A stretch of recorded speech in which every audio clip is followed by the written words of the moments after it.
Hi, this is Eva for Once Upon a Timeline. Welcome to Midnight Mandela. Well, it looks like another very quiet visitation day. I don't know what's up with the internet, but it just seems like that's the way things are these days.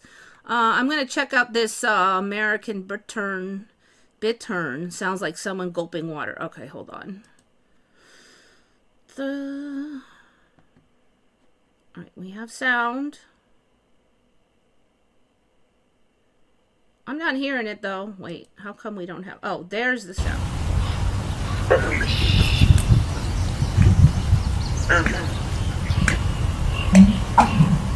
Yeah.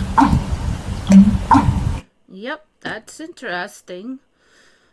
There's a lot of those weird bird sounds last couple years. There's another one that does that. That's a prairie pheasant in America that I've never seen before, but a lot of people say they've been around. I'm trying to remember what that prairie... What is that rest of that thing called? Pheasant. USA. I think I'd know. That's not it. No, I'm not a bot. Oh, that's a different one. That's not the one, okay, but it was something like that. So the one I remember has the bulbs in the front of the chest, and it does that noise also. Okay. Is it this one? Doesn't. This is hilarious. Maybe, I'm pretty sure it was a pheasant. Maybe it wasn't the prairie pheasant. Okay. Weird pheasant. Spell it right. Who knows what I'll find. That thing. That's like the American style. Red, white, and blue. I don't know what it is, though. That's not the one I'm thinking of. What the heck is that thing? Oh, cool. All right, I give up. I don't know. There's everything, and it's... What in the heck is that? Lady Am... That's the Lady Amherst now? I think this whole part is new. I remember the tail feathers, but... Okay, well, this was a can of worms.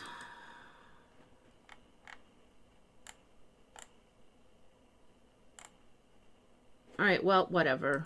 I cry uncle. Birds are getting weird. Yeah, the sea creatures and the birds, the lizards. It's like I just kind of, in a way, gave up on them because... I can't keep up, so I just look at the craziest ones. My hair is a little shorter today. It's not a Mandela or anything. I just took the scissors and whacked it down a little, so it wasn't an official haircut, but it is shorter. Okay, I got a lot from Jackie, a couple from me. I swear every week the time still goes faster. Pretty soon you wake up, eat breakfast, it'll be time for bed. Okay, so Cozumels, elusive dwarf fox. Suspected to be extinct, not seen in decades, and then they were found in 2023. Now, how come we didn't hear about this in 2023? So they're dwarf foxes, said to be 20 to 30% smaller because they live on an island. That's a whole thing now where if they're on an island they get small or whatever. It doesn't even look like a fox. It looks like a possum or a rat. Okay, so somebody in Cozumel saw a small disoriented fox on the eastern side of Cozumel, Mexico. Grabbed his camera. You realize he was looking at a Cozumel dwarf fox. I mean, well, it hasn't been seen in 20 years, but you recognized it.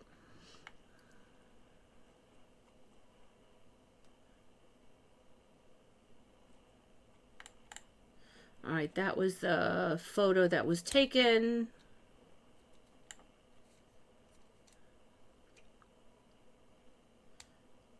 The The same thing happened. They got small. The same thing happened to pygmy raccoon and dwarf coati. So we have a pygmy raccoon now, I take it.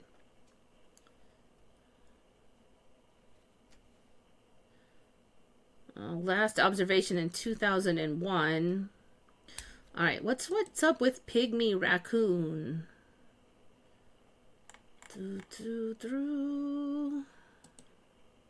Wait, those are the larger ones. Pygmy raccoon.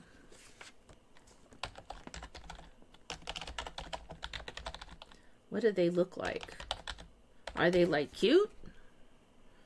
Cosmel raccoon. Okay, they look sort of the same.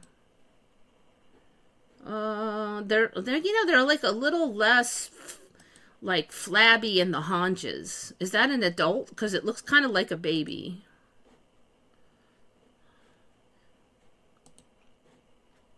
Pygmy raccoon. Yeah, so it doesn't have, yeah, it is a little smaller. I get it. Okay, interesting. So we'll have, like, I guess we're just going to have different versions of things according to whether they're on land or mainland or island. Now, I wonder if they get, like, a small island, do you get a super small version? And then if you have a big island, like Hawaii, you get, like, a bigger version. And then on the, who knows where they can go with this thing.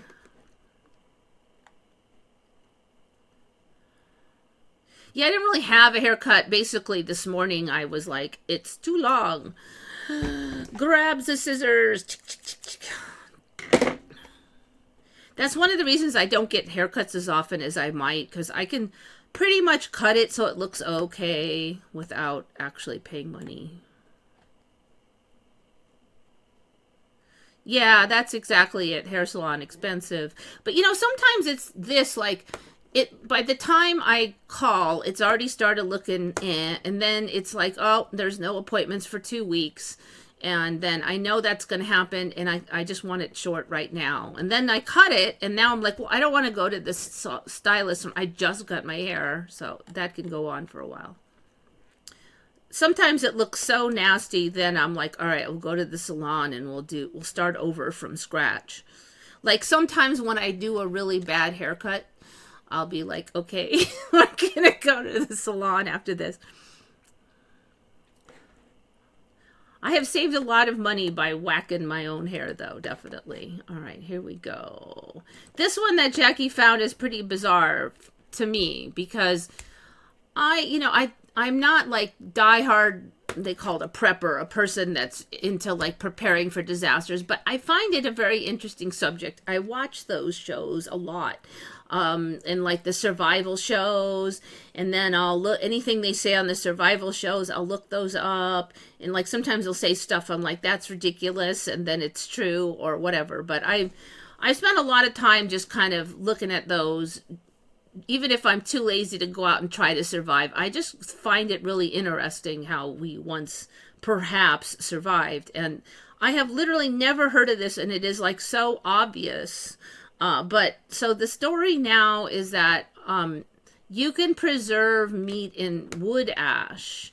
Now this is like a real no-brainer because the wood ash would be right there in the fire that you just use to cook the meat. So talking about effing convenient and easy. So the story now is that if you dry the meat out a little bit by smoking, then you can just put it in wood ash and it'll last for months. And so, like, who wouldn't do that? Even survivalists should be doing that. You could just smoke it a little and then take some of the ash. Now, supposedly you need to use hardwood. So I'm like, okay. That's a little confusing because some of the hardwoods are not that, like, the wood is not always that hard, and some of it is kind of soft. And frankly, I don't even know what counts as a hardwood half the time anymore. Wood ash is basically a traditional way to preserve food. No. Used for centuries across different cultures. No.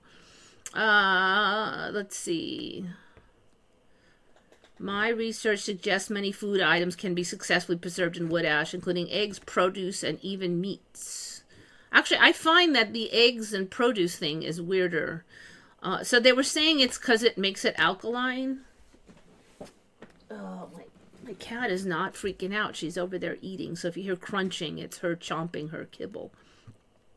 One resource stated that Cherokee people often stored meat in hickory ash, which served to flavor the meat and preserve it. That makes sense, actually, because some of the wood has a little bit of its own flavor to it. Farmers in Africa have been preserving tomatoes in wood ash for generations. What? You can... This is crazy to me. Like, so it's not just meat. There's no way I wouldn't have heard of this.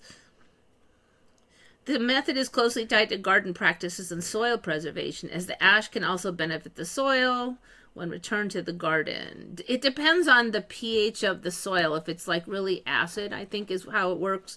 Then if you put the alkaline ash in, it's good for it, but you can't put too much or you'll burn the plant and blah, blah. And you could like store it on the side until it kind of mellows out and like then add it later.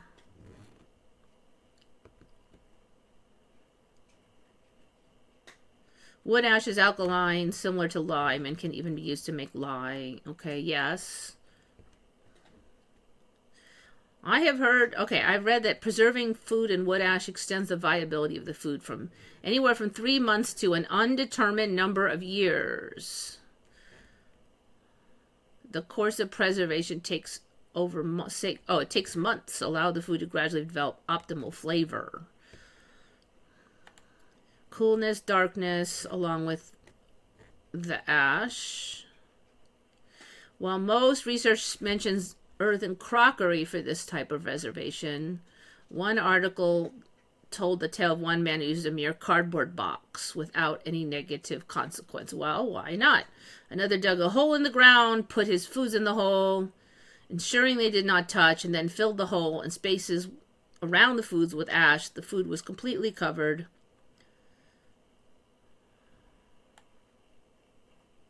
So, I mean, if a survivalist thing, that's pretty convenient. All you need to do is be able to start a fire, then you can make the ash, then you could theoretically, like, stow your stuff. I think you need to get some of the water out, but then... yes, I've also heard of preserving cheese and wood ash. Now, cheese does preserve pretty good on its own, but...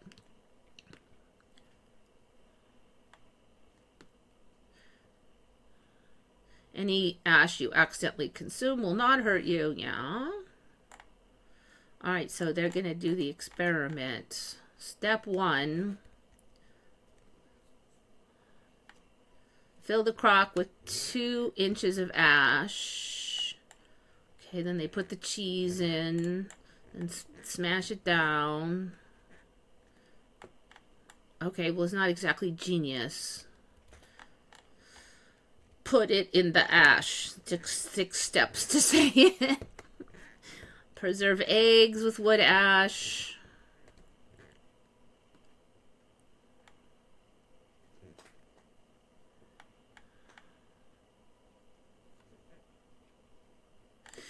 Anyway, I don't know. Craziness for me. So I guess you don't need salt. You know, that is kind of a thing because you're not going to have salt everywhere, but you'll just have wood ash. So that makes life a lot easier. Now you know.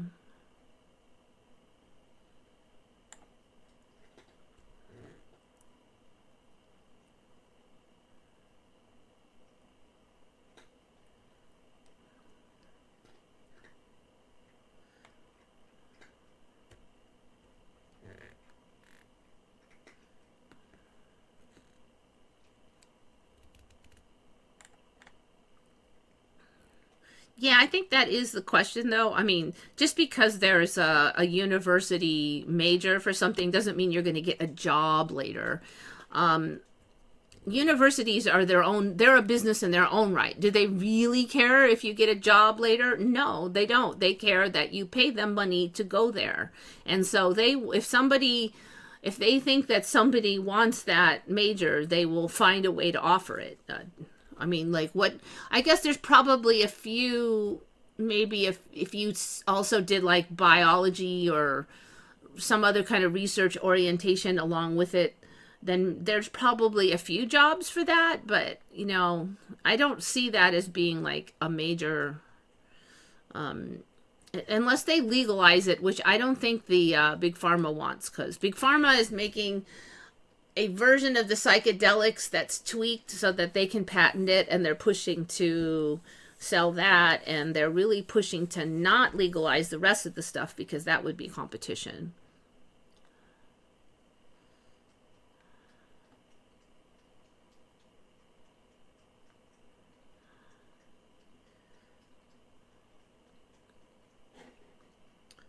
Anyway, wood ash. I might play with that a little bit. Now I'm kind of curious. I mean, that would just be convenient to have, like, if you got a wood that tasted kind of good, then you could take that stuff like camping, you know, and all kinds of things, and you wouldn't have to worry about. I mean, because wood ash is just so easy to find. If you had something like cheese, you could just scrape off the wood ash off the outside. All right, this one's weird. I believe, let me see. How many of these are Jackie's? Oh, this was Easy Cheesy 181 that found out about the preserve the meat in wood ash. So good find, Easy Cheesy 181. That one's really interesting to me just because I'm like into that stuff. I'm seeing who is not Jackie here. I think the rest are all Jackie or me. Okay, this one then would have to be Jackie. Yes. Yes. I've often wondered about this thing where, like, there used to be this joke that if you turned over, like if you rubbed a bear while he was laying down, if you rubbed his tummy, that he would be like sleepy and not kill you. And I don't know, like, as far as I know, it wasn't actually true in reality, but it was kind of a weird thing that was in like cartoons and stuff. But I guess now it's sort of a thing where, like, great white sharks, if you flip them upside down, then they get sleepy, and they call it tonic immobility. I should probably write that in. Yeah. So the orcas have figured this out in this timeline, at least some pods of them, and they flip over a great white, and then the great white becomes stupid and sleepy, and then they eat its liver. Then they surgically remove his liver, is what they're saying. Like, I guess that we're supposed to be talking about aliens, surgical removal of livers now or something. So, I just don't really get, like, why that would be a thing. Maybe reality will make a reason for why, but, I mean, it's not good for survival, is it? That if you get flipped over, now you're dumb as a doornail and you can get eaten? Like, oh, now you can kill me, I'm flipped over. But I guess that's a thing now. So, I don't know, maybe reality is like programming in like a weak spot for every. Now, you can't be too super killer. You got to have a weak point.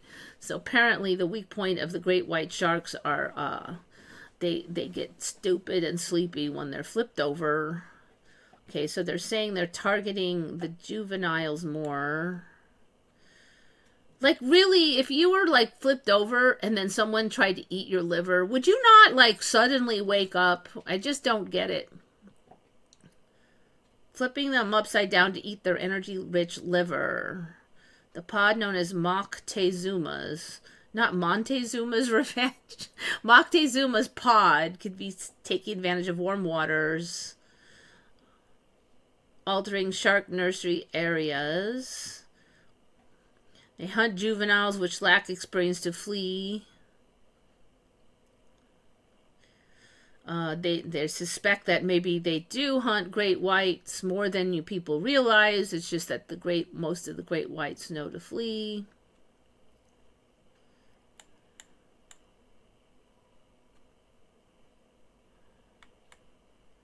Predators become prey.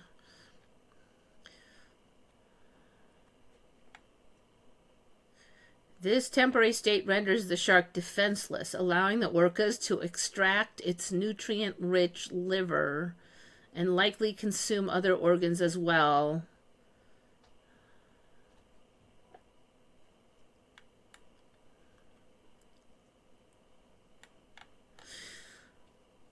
Okay, I don't know, man. I just I just don't get it.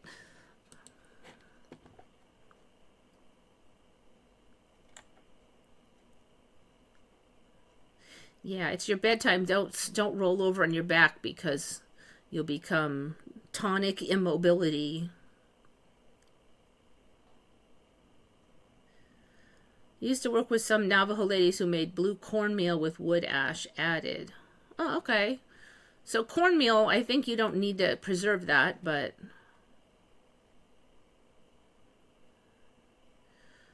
now I'm gonna have to see like what would taste good. Orcas are also flipping votes over.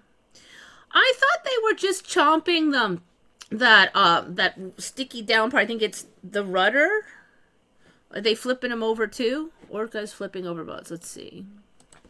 Orcas attacking boats. Iberian orca attacks. Let's see.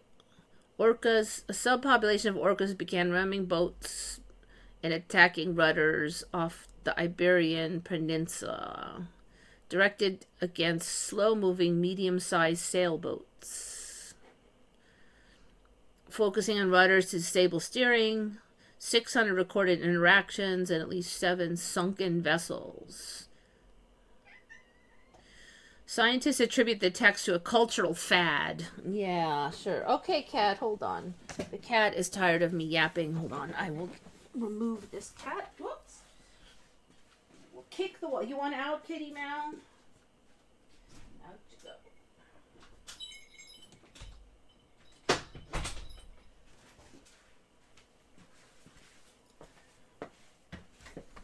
The cat cannot stand to hear me yapping at nothing.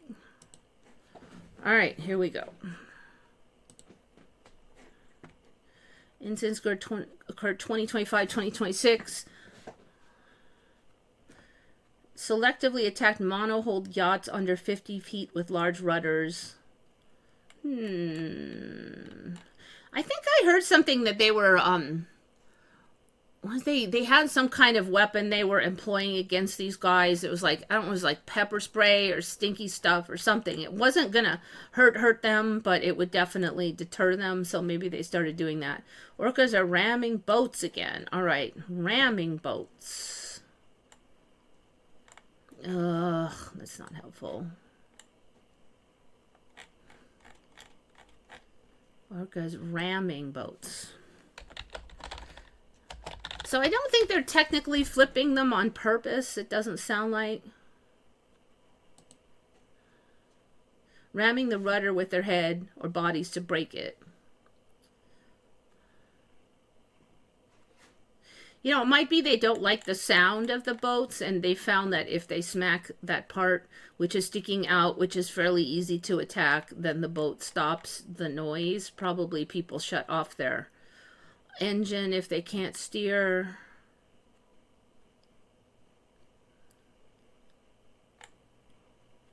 They can probably tell the thickness of the hull according to the using their sound echo thing.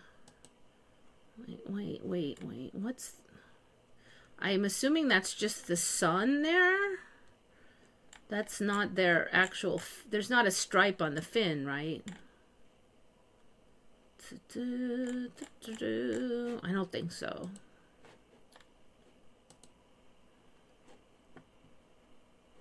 Ramming sailboats. Okay, so the story looks about the same. I can only imagine if this was happening 100 years ago, people would just shoot the things, and then all the ones doing it would be like dead or stopping, and that would end that trend.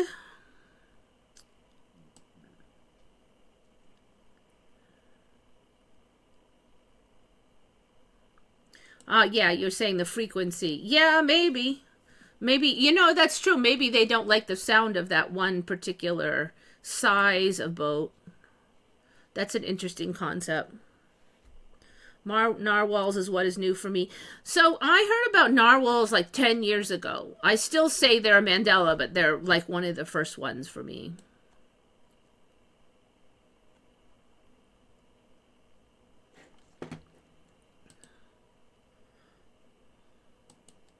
Is that going to be like the newest thing, eating their livers? Blah. Okay, now I'm not 100% sure this one is real, but I'm putting it in because there's just so many weird color things that it might, if it's not real yet, I have a feeling it will come. Baby kangaroo born with rare albino condition. Some places are calling it reverse albino, where like the dark parts are white and the white parts are dark. Except for normally these things don't have white ears, so it's sort of weird. And then I couldn't really find a more official location for these, so it could be just some nice Photoshop, but they did do a good job of having multiple images of these guys. So maybe they found like an image of albino ones and then just put the weird ear color.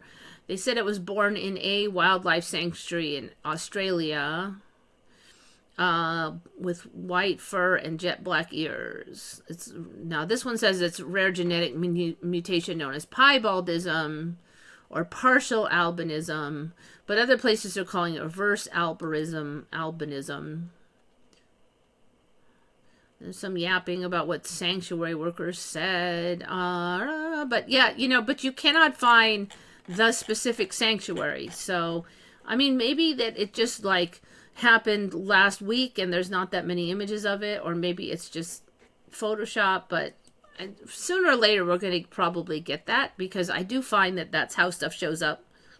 Like first it's suspicious and maybe not real, and then next thing you know it's real. A lady posted a video of how her pet toucan didn't like specific notes that played on the guitar. Yeah, or she could have trained it to like react a certain way. So you always have to be careful with these pet ones, because sometimes that just have somebody off screen doing hand signals that that show the bird what to do, or the dog or whatever. So then they know that they can make it go viral by like, oh look, the dog sits down and refuses to move whenever I do this, and actually just outside the screen someone's going, doing the sit and stay position, and the dog will listen.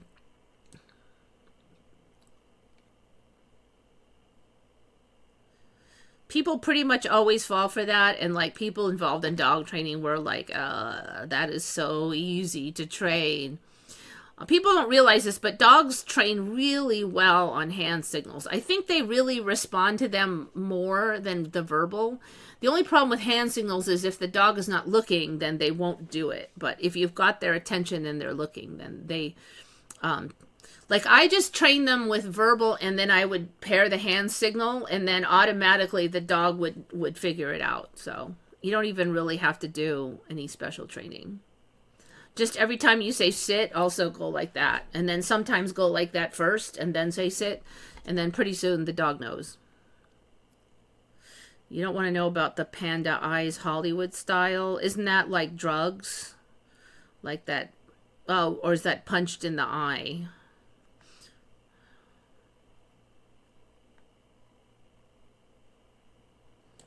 Okay, so maybe it's true, maybe it's not. Reverse albino.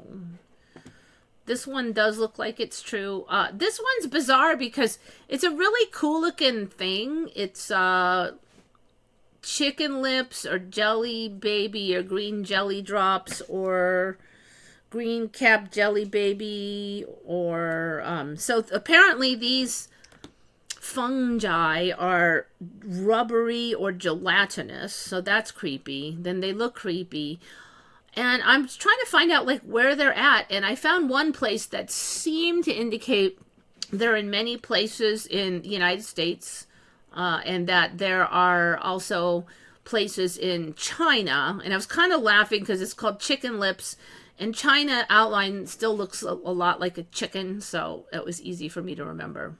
I don't know. The U.S. doesn't look like anything yet, but I'm wondering if eventually it will.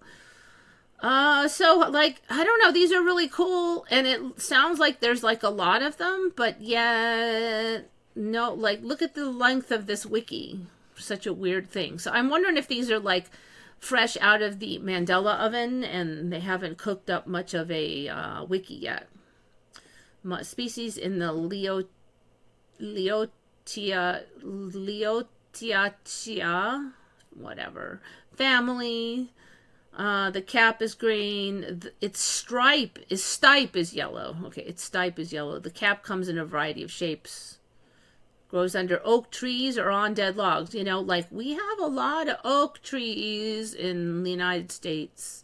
It's regarded as non-poisonous. So why is it so bright if it's non-poisonous? I mean, is it even... Maybe it'll be tasty like Jelly Bellies or something. I mean, it's gelatinous. It looks like Jelly Bellies. It's not poisonous. So I'm hoping the oven will cook those into like jelly. We need some mushrooms that taste like Jelly Bellies and that are non-poisonous. That would be like really cool. I wonder if there's any sweet tasting non-poisonous. Sweet tasting, not poisonous. Non-poisonous mushrooms. I want some of those. Lobster mushrooms are sweet tasting, non-poisonous. Texture and flavor reminiscent of cooked seafood. That is not sweet. That is like savory. Candy cap mushrooms possess an aroma and taste identical to maple syrup. Now we're talking. Maple syrup tastes like identical. Okay. Newfoundland chanterelles offer sweet aroma comparable to ripe apricots and stone fruit. Okay, aroma or flavor? Because those two are not the same. King oyster mushrooms recommended for mild taste and texture. Pink oyster provides sweeter profile. All right, I want to know more about candy cap mushrooms. Where do I get those at?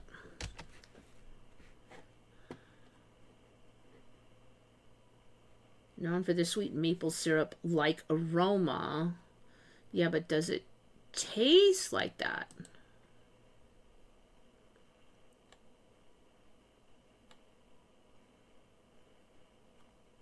Expensive and rare, 15 pounds of fresh produce to make 1 pound of dried product. Well, yeah.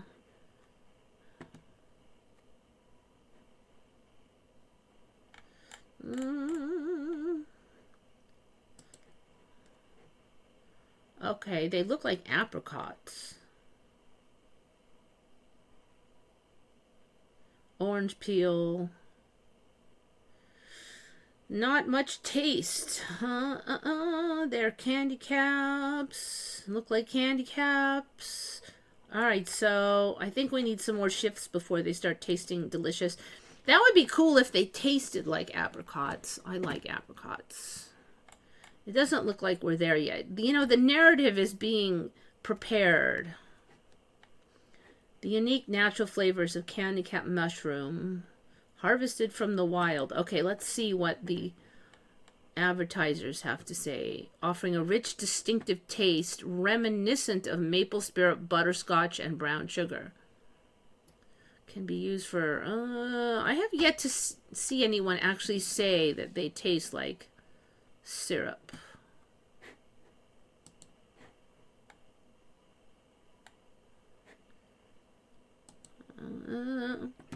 This person would like them also. Facebook. No, that is not helpful.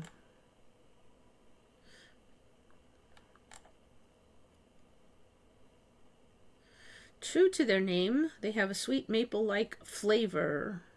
Well, I feel like I've been scammed. All right, well, I don't know. Anybody had any of these things? I feel like they're not done cooking.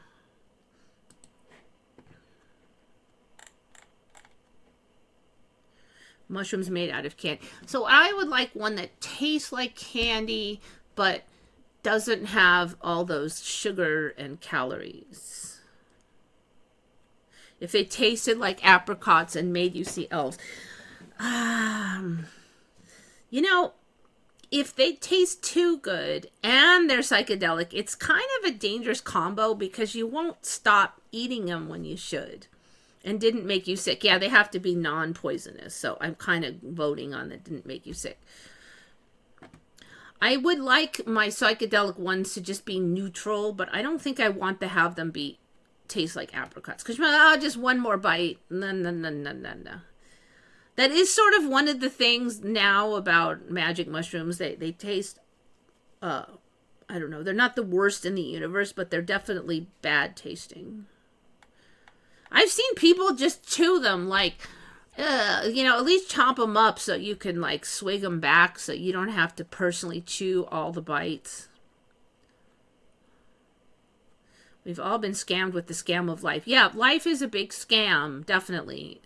It's not truth in advertising. Everything, just about everything that you are told turns out to be wrong. Like the truth turns out to be the opposite a lot of the time. I just want to see elves legally. Well, if you earn money, you could travel somewhere else. Aren't what are those red cap mushrooms? That's I think those are legal. They're legal here in the US. They're not, they are psychedelics. This one for me is a Mandela too. It showed up a few years ago. It's fly agaric, I think they call it, as one of the nicknames. I think. Yeah, mushroom. Yeah, this thing, which looks like faker than fake, but apparently that's what they look like. Does that not look ridiculously fake? You know, I don't even remember them looking quite that bright last time I looked at them. I remember a little bit of the white splotches, but it looks like they're bumpy now. The white splotches are bumpy. Yeah, they're bumpy. I think they were just on there, but they weren't so bumpy before. See, like this.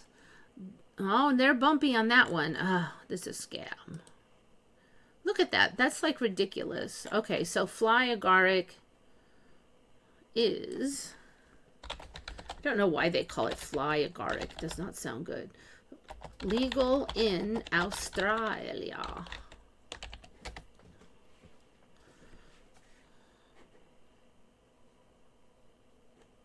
Dang, that one. So what, they're different kinds? Because there's this flat one. Then there's this. Maybe that one is just popping. Okay, anyway, let's go back to the question. Amanita, that's it, Amanita.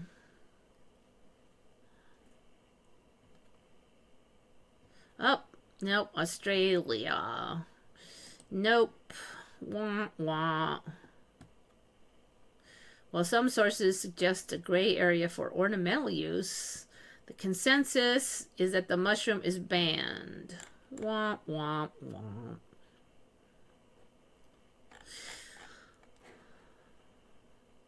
That one actually sounds like it's a little bit more like salvia, too. It's not like, I don't know, when I hear the descriptions, I'm like, I don't know if I'd like that one as much as the regular ones.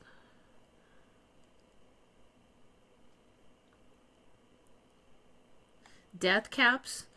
What? No, it's, wait, okay, is fly agaric the same as death caps?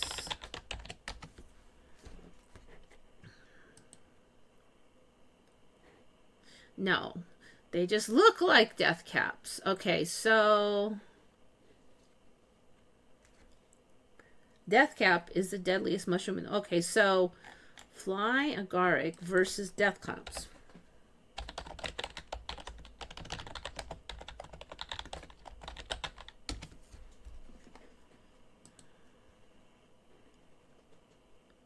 Well, that's not useful. I wanted a side-by-side. Let's try Google and see if Google's any better.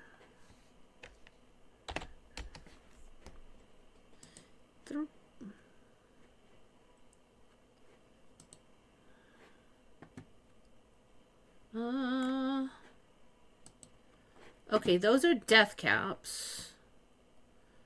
So what, they don't have the middle speckles? What's the deal? That's weird. I guess there's a super flat Amanita. I have never seen this super flat Amanita before.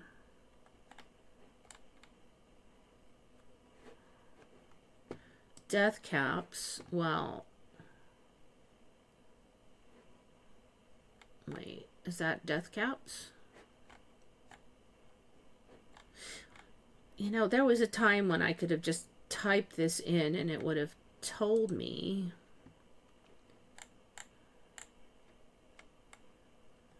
How about if I type in compared to death caps? Whoop.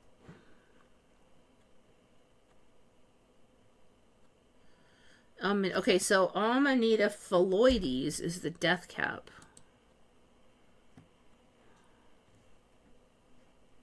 Phalloides, that's phalloides. Okay, it's not red?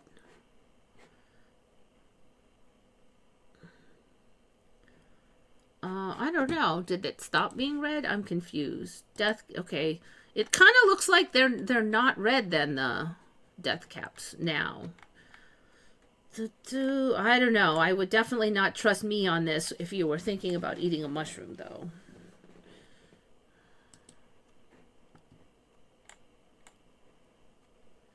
All right, so they're all amanitas is part of the problem.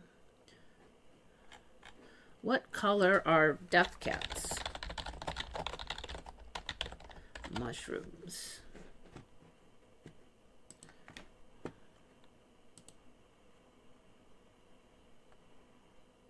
Pale yellow to greenish yellow and olive green or light brown. They can be almost white. Okay, so they're not red. But they're in a similar family. At least according to the AI, if you trust it, which you probably shouldn't. But it looks like that's probably correct. Well,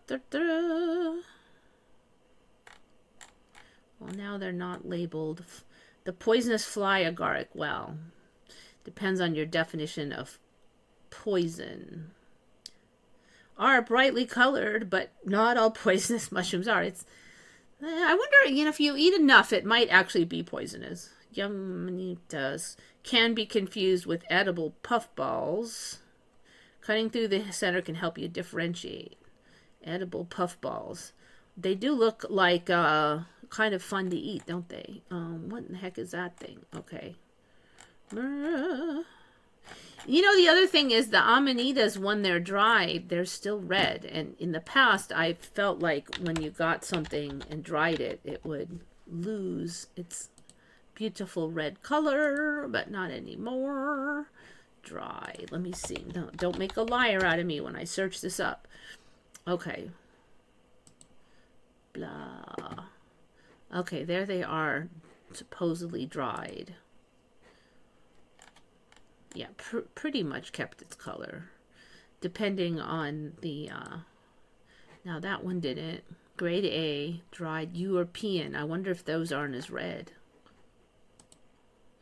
Okay, so, oh, that's Pantherina. Amanita pantherina. Wait. Amanita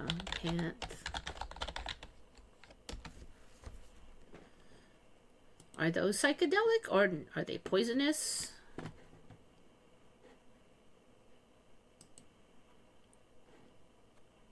Fungus.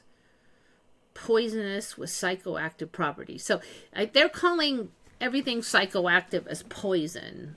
And that's not always exactly accurate. I mean, if you eat enough of most things, eventually it could become poisonous. So the question is, if you ate a standard amount or anything close, is it poisonous or not? Found it. More toxic than muscaria, which is the red one. Diarrhea, vomiting, and hyperhidrosis. Leads to dehydration. It contains ibotenic acid. I wonder if that's the same as ibogaine.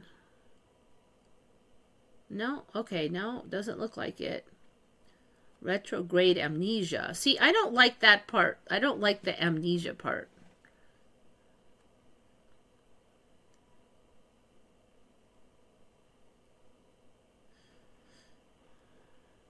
It's an entheogen, much less often used and more distinguished. Okay.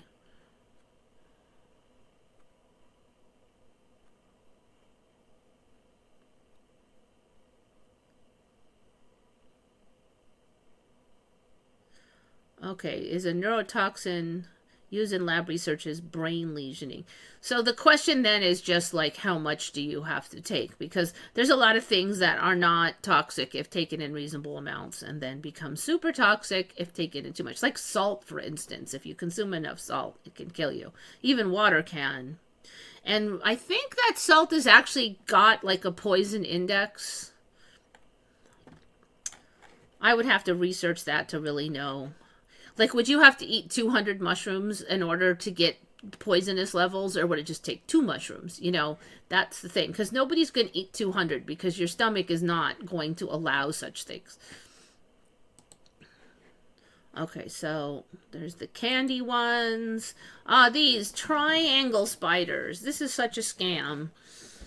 I mean, in some ways they're cute, and then in other ways they're icky. Because, like, I don't know, somehow with the triangle butt, they just don't look all nasty like a regular spider. But then you got this hooky legs thing, which, like, makes up for the triangle butt. And I don't know, there's just, like, some kind of an ancient instinct that, like, regular butts of spiders means bad, bad, bad. But triangle is just kind of cute. I just can't get too scared from a triangle shaped spider. And then, but then I see this, and now I'm saying, pinchers, run, it might bite you. It almost looks like it's unfinished back here. Like, it's all leg, and then, I don't know. And this thing doesn't even do webs, it said. So, wait, now I lie, because it's on here. I swear it said it doesn't do webs. And then I click on one, and it's on a web. Liars! Okay, hold on, let me see. Ambush hunter, found resting on leaves, hanging from just a few threads of silk. Okay. Oh, so I think that's what it said. It said it does not make webs. Okay, I didn't read that it does not make silk at all. The front pairs are large, legs are large for grabbing insects. Rear legs are smaller. Yeah, they're like vestigial. How does that thing even move? It must use the front ones to move, because the rest, it's like almost like it didn't get finished in the oven, and it just like, I'm tired of drawing this, I'll just end it here. So this is another one, like, look, it's really cool. Supposedly they're common in Australia. They're very distinctive. And how long is this wiki? Maybe there's just so many animals now that the wiki can't keep up. But I feel like these guys are fresh out of the oven, and we have not cooked up a decent wiki article yet. 0.31 inches. Okay, so they're dinky. Oh, so dinky. I wonder if they'll get bigger, because they are kind of cool. I don't think I'd recognize that as a spider. So, you know, in the old days, if you said a spider, then they would look like a spider. Like, you knew what a spider was. They might have some variation, but they look spidery. They had webs. They had certain kinds of feet, a certain kind of body. But, you know, that's all out the window now. Fruits don't look like fruits. Berries don't look like berries. Spiders don't look like spiders. You don't know what's going on.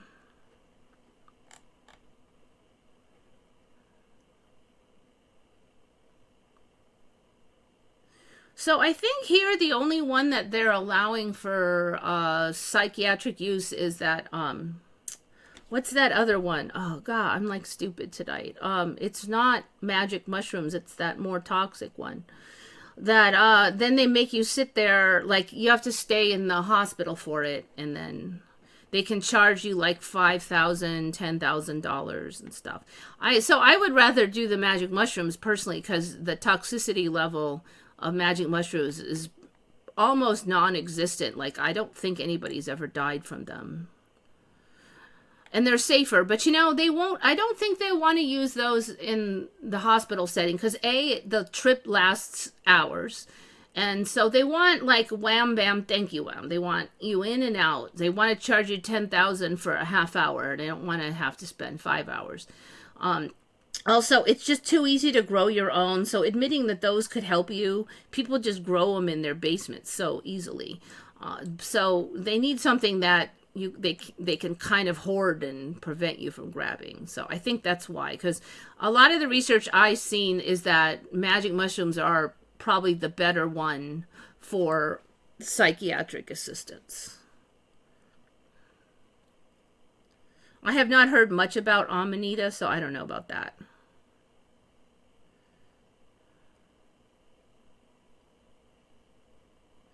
Psilocybin can only be legally prescribed as a medicine. So I think you just have to go somewhere where you just can get it legally. Then you don't need to get it prescribed. Let's see. Where is Silo? How do you spell that? Cybin legal. Or at least decriminalized. All right, Oregon and Colorado, I believe it is just decriminalized. So decriminalized means that, like, you're not really supposed to have it, but they're not going to enforce any laws. Like, they're just ignoring it. But it can be tricky in the United States because technically the feds might still bust your butt for having it, but they generally, the feds, they only want to bust the big guys so they can take all the money. So generally what happens, in fact, pretty much every time I've ever heard of it, say you're in like some place buying magic mushrooms, and then the feds bust the place. And there you're standing there with magic mushrooms in your hand and $10 in the other, whatever, $100. And they see you and you're caught dead to rights, but they will tell you to just get the F out of here. Once they find out that you don't work for the facility, they're like, just scram. Because they don't want any small fry. They don't want to spend time doing paperwork for small fry. They really don't care about the law. What they care about is the money, the large amounts of money that the seller will probably have. And they get to confiscate all that. And I think they like get to keep a portion of it or a lot of it. And then some of it will go to other locations. But basically, that's what they want. So it's pretty effing safe. I've even heard of people, like, for instance, the feds, it's still illegal to have marijuana in by the feds' word, but not by California's law. So there's been cases where the feds caught somebody that had marijuana in their car, and they're like, they don't care. They're just like, get out. They don't want to do the paperwork. I wouldn't like wave it in their face. I wouldn't like make them angry and then show it to them, because they might decide that it's worth doing the paperwork, but... So the short version of what I'm trying to say is that it's fairly safe, even if it's illegal with the feds. But if it's legal with the state, it's still pretty darn safe. I mean, you might get struck by lightning too, but you'll still go outside in the storm, right?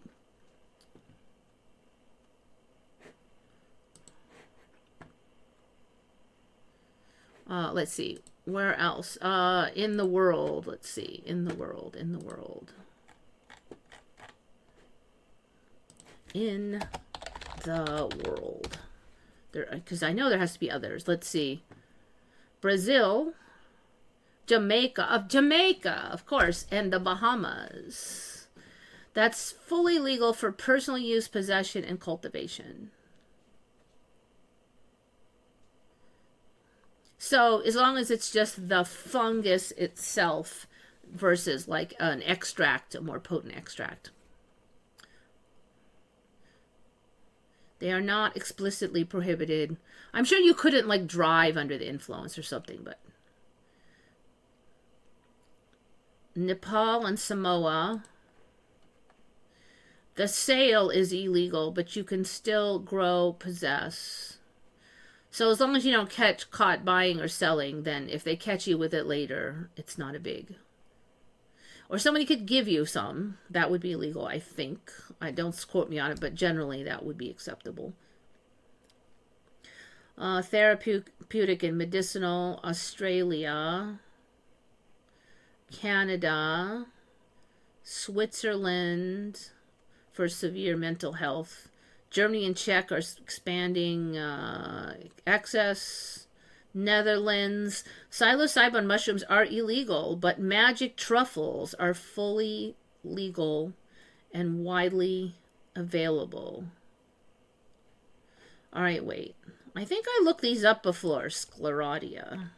I had never heard of these freaking things until, what, 6 months ago or something?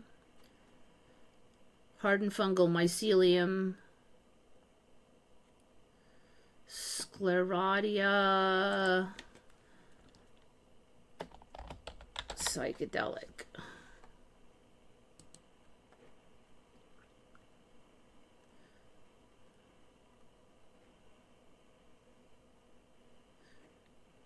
Underground Martian. Oh, hardened mycelium.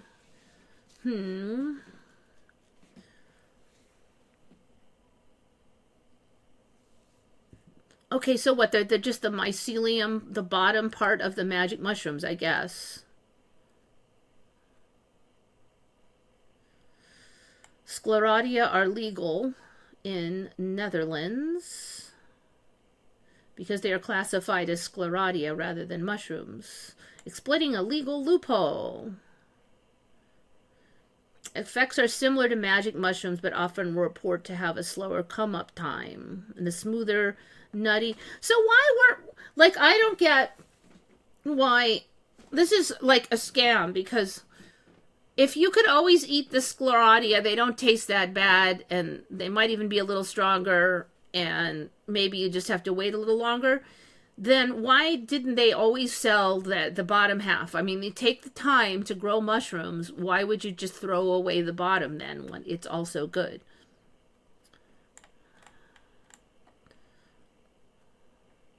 Oh, okay, sclerotia truffles.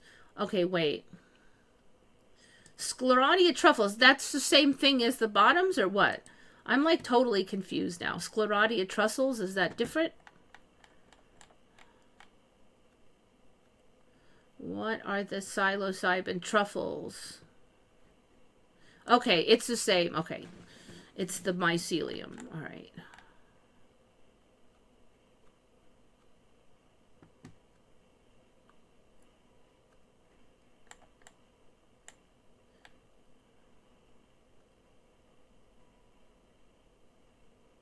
Hard nodules, more accurately called sclerotia, that form on the mycelium of a fungus. Okay, so there's now these nodules. These looks like poops. Magic truffle. Oh, okay, so truffles are like the underground nodules on a fungus. All right. Oh, learning something new all the time. So are sclerotia psilocybins legal? Sclerotia psilocybin. Wait. Legal in California. I guess it'd be tricky because if the top part is illegal and the bottom part is legal, not legal. All right, so they're kind of smart. While several cities like Oakland have passed resolutions to decriminalize. All right, so California is smart enough to understand that that is still magic mushroom.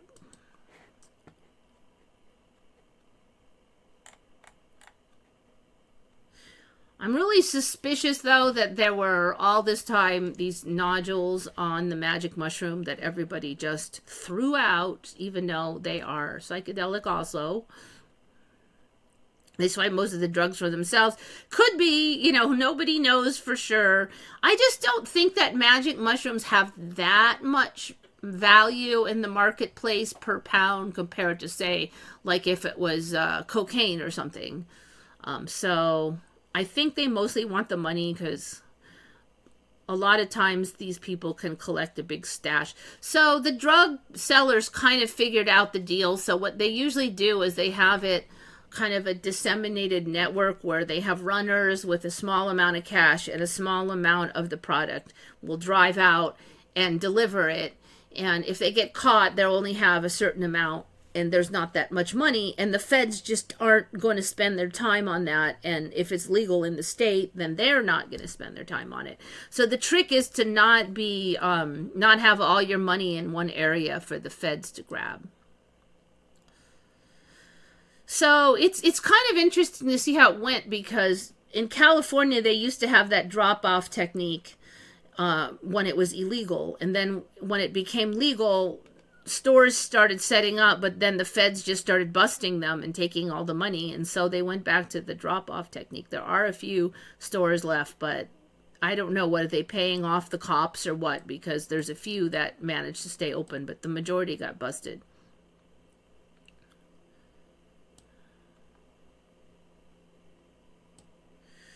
So, like, I can pretty much tell you that if you take magic mushrooms, they're going to show you, like, you said you wanted this, but you did this. And I mean, like, that's a lot of, maybe you won't get that lesson right away if you're not ready for it, but sooner or later you will get that lesson, that it'll just show you, like, how what you're doing is illogical, basically. But you won't be able to, it'll show you exactly, like, it'll go in your head and it'll be like, we are both looking at what you do, and you can't argue because you'll know it's all true, because it'll show you exactly, like, it's you, basically. It's you telling you where you are screwing up. It does it in a very nice way. Like, if somebody said that, you'd want to smack them, but somehow you get along fine with the shrooms. Like, it's, you know, when they say it laughs at you, because it is funny, you know, like, you said you wanted this, but then you did this opposite. You're like, okay, yes, I admit that that is ridiculous. And then, no, you wanted this, but you did this, but you said you wanted this, but then when you got it, you started complaining. I don't know if you've met a lot of people like that, and even I do it, but you say you want something, you get it, then you just are happy for 5 seconds, and then you start whining and whining and whining about it. Like, for instance, getting on Vine and getting the ability to get some of that free stuff from Amazon and then review it. People are all happy at first, and then they get like one day where they don't get good stuff, and then they're on there like whining, there was nothing good on, this is crap, wham, wham, wham. I'm like, dude, so you didn't get free stuff for one day and now you're mad. I mean, like, you know, it's like, but I can see myself almost doing that sometimes too. It's like ridiculous. I'm like, seriously, Eva, what are you doing?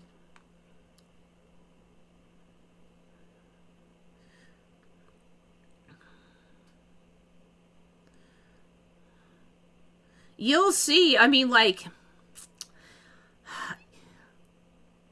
and I'm not going to just say it's you, because certainly it was me, but it's shocking how much you find, like I find, and I hear the same story from everybody, so I pretty much assume, unless you're like the ascended master or something, that it's going to be similar issues, is that there's a lot of stuff that you do that you don't admit to yourself, like that is counterproductive, thought processes that are counterproductive.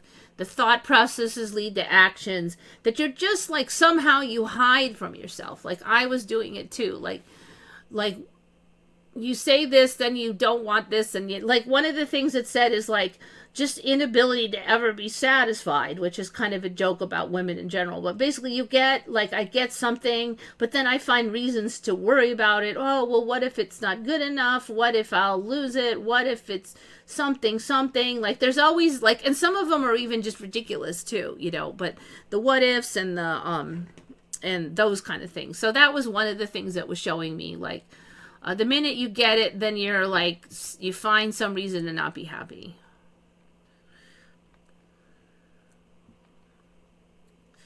So yeah, it shows you, and then you're like, So if you want to be happy, one rule is that you can't be constantly thinking of reasons not to be happy. So it'll show you, like, you said you want to be happy, here you are, bending over backwards, coming up with reasons not to be happy. But a lot of it I just wasn't even really aware of. Like, I just didn't realize that my thoughts moment to moment were that. To some extent, I had started to figure some of it out, but it really showed me, like, there was still a lot of stuff under the radar. So that's like one example of it.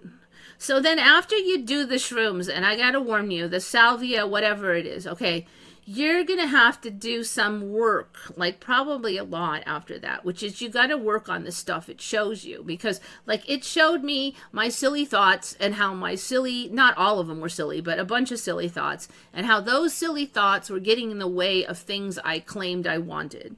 And so basically, if I want to get things that I want, I need to deal with the silly thoughts. Like, I've got to think in a way that is more productive and not in a way that I'm backstabbing myself. So the homework is you got to work on your thoughts. Like, I had to work on my thoughts, and it's a work in progress. I've definitely improved a lot, but there's still, a goodly ways to go.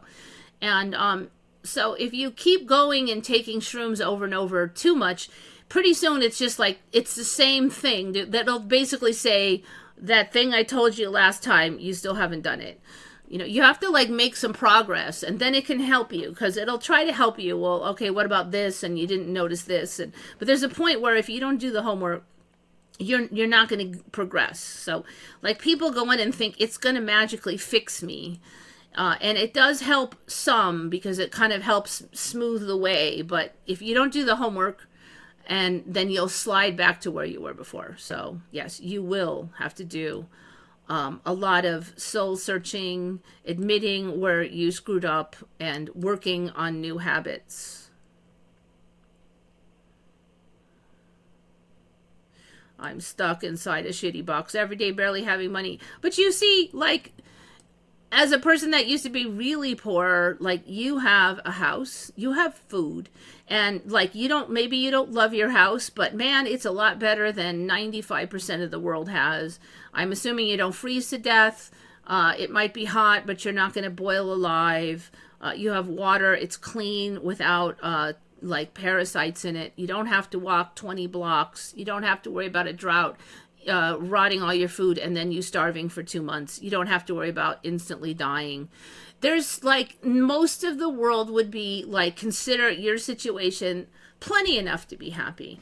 But like, and I'm like this too, but I want a better place. I want a nicer, I want a car. I want this, I want that. And so like, but like, be realistic. You have everything you really need to be happy.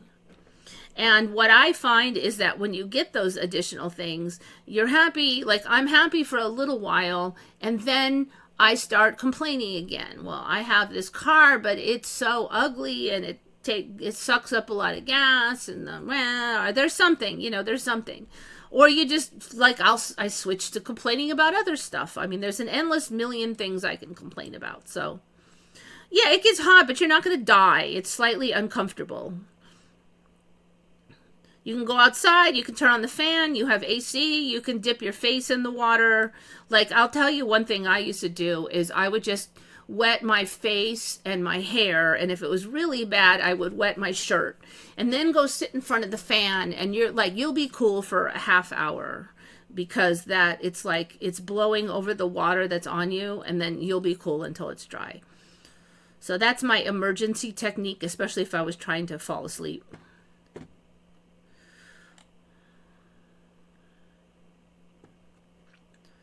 So, like, you had more than I had for a lot of my life. Let me just put it that way. Like, I didn't have to worry about getting, like, I had to worry about getting evicted and all, like, what if I don't have food and all that stuff. So, but yet still I can find things to complain about, and that's one of the things it had to show me. It's like, look, you got all this stuff you said you wanted, and now you're not even appreciating any of it. Instead, you're complaining about this other stuff, a lot of which is stupid. And I'm talking about myself, but I think it pretty much applies to, like, at least 95% of the population does the same thing.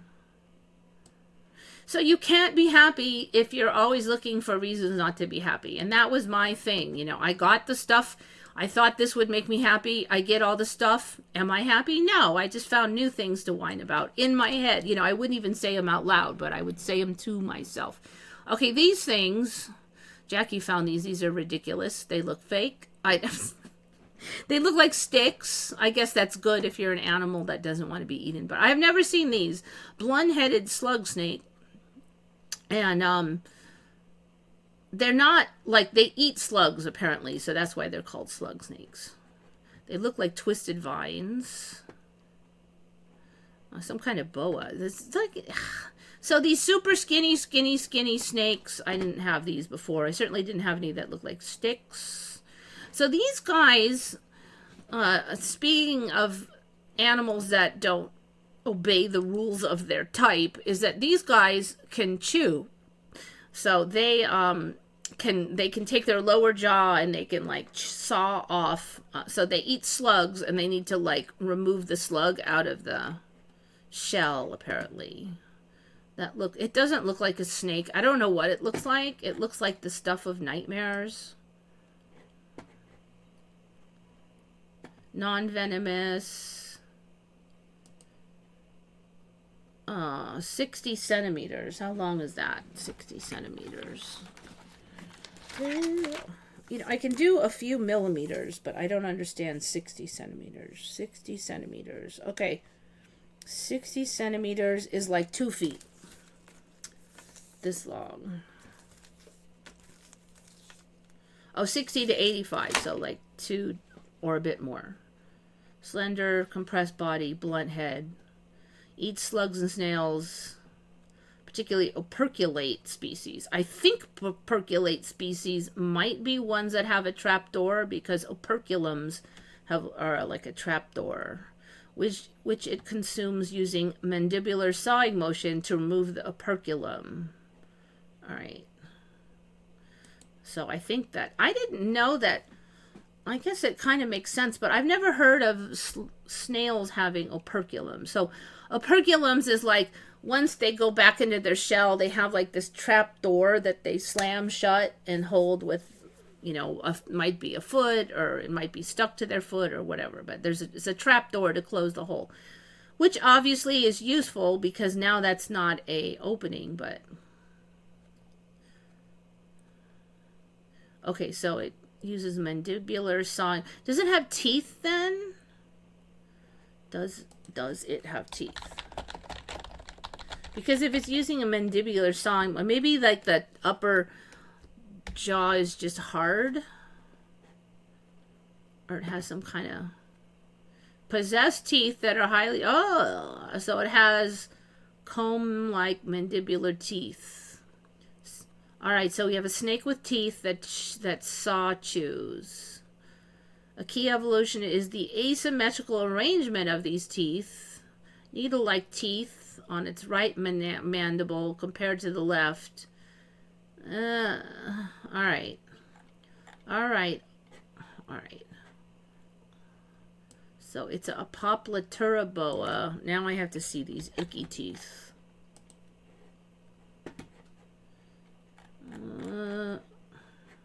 All right, here. Wait.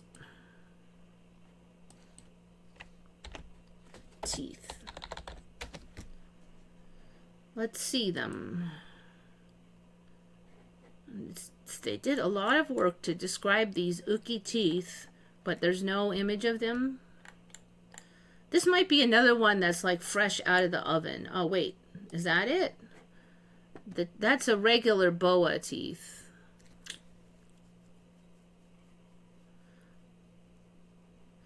I don't really remember them having like more than just the fangs that inject the venom. I don't remember them having all these teeth. That's new. They used to have those 2 fangs. Does all of those teeth have venom then? Alright, so I guess snakes are getting a bunch of teeth there.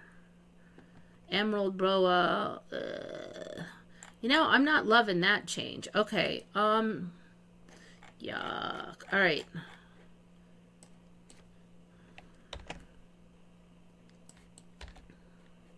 Google.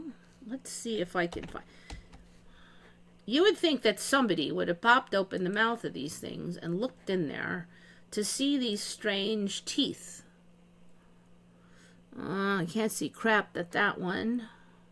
There's not even a drawing of them.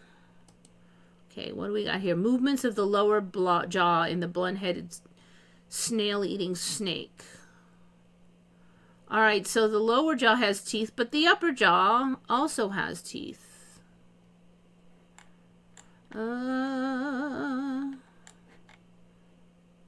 All right, so it looks like all of these beasts have a bunch of teeth now. Yuck. All right, it's all the boas are loaded with teeth. Okay, snake teeth. Let me just see what other snakes have.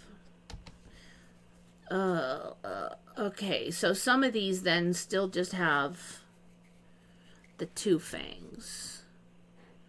But the boas, snake teeth and fangs. So I'm probably going to be a way to tell them apart now. Boas have them, we know that. Snake fangs. Venomous snakes have fangs in addition to teeth. Adders have large hinged fangs in the front. Oh, they're hinged. They're hinged and they swing forward. A fun. Boom slang back-fanged. Back-fang fish, snakes, have relatively short fangs that are situated quite far back. The back-fang snakes do not have, let their weight in here, do not have hollow fangs, but rather have a groove down the front. Venom runs from the venom gland down the grooves of the fang. It is often incorrectly believed that they cannot easily bite and need to get a hold of a person's small finger. This is not the case, as these snakes can open their mouths 170 degrees and easily bite. Okay, so now we have groove back-fanged ones. Protruding fangs, stiletto snake. This is ridiculous. Regular fangs, bunch of fangs. That groove back-fanged one is new for me, though.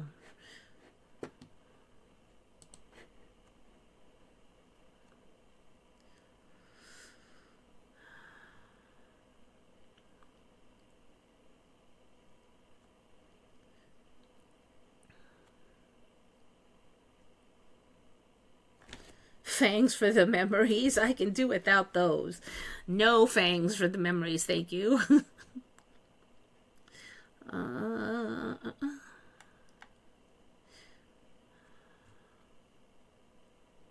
So, like, in my experience, the way you really help people is if you change their mindset so they can help themselves.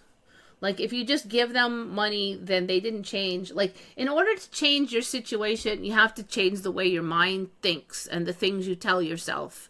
And then that results in actions that are more useful, and then you get out of the situation. If you don't change the way your brain operates and your energy and all that, then you're just going to be right in that same energetic groove that you always have been. So to me, that's how you help others is, and in order to do that, you have to help yourself so you know how to help them. A lot of times weird stuff happens if you just give people money, because then they're still in the same position, so like their mental set. So they spend all their money and then they're back where they were, but now there's this weird money thing between you, and either they just keep asking you for money forever because now you're just going to solve their problems, or they don't want to talk to you because they feel weird about the money. Yeah, so it doesn't really work, and that's like, I mean, it's kind of different if I'm doing a job online and you're throwing me a couple bucks as appreciation, because then it's like work. But like if you hire them to do a job like cut the lawn, and then you pay them money for that all the time, that's a different energy than them just asking for money all the time.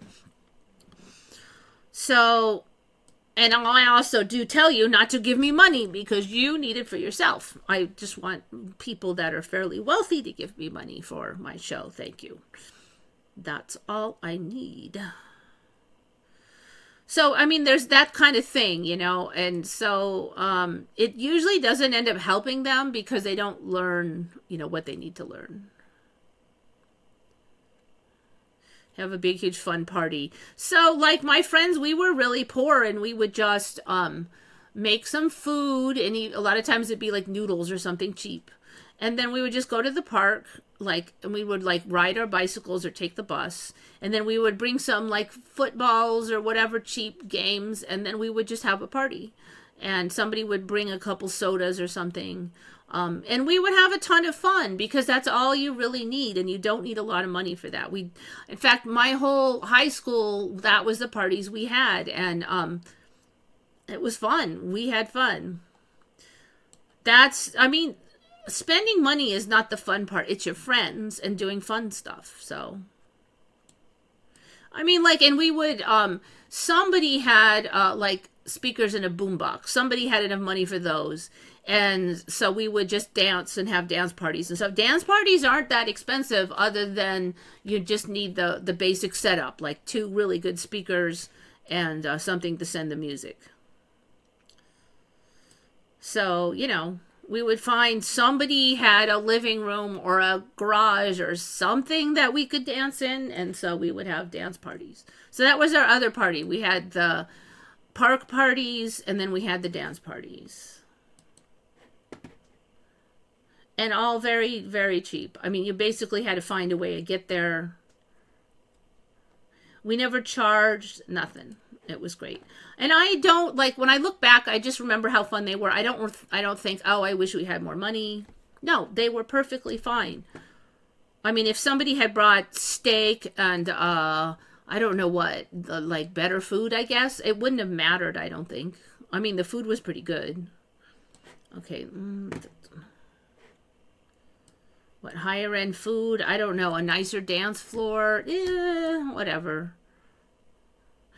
This thing looks so fake that I would have thought that it's a diorama or a bad video game. But this thing exists.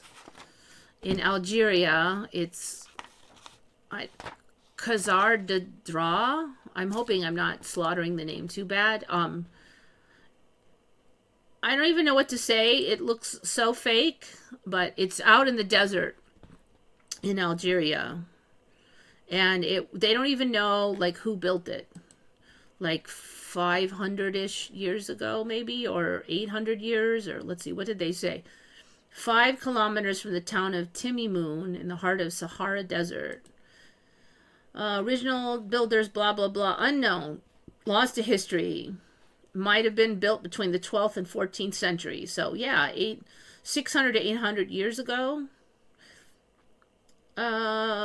Theories regarding its function: outpost, prison, granary, hiding place for Jews.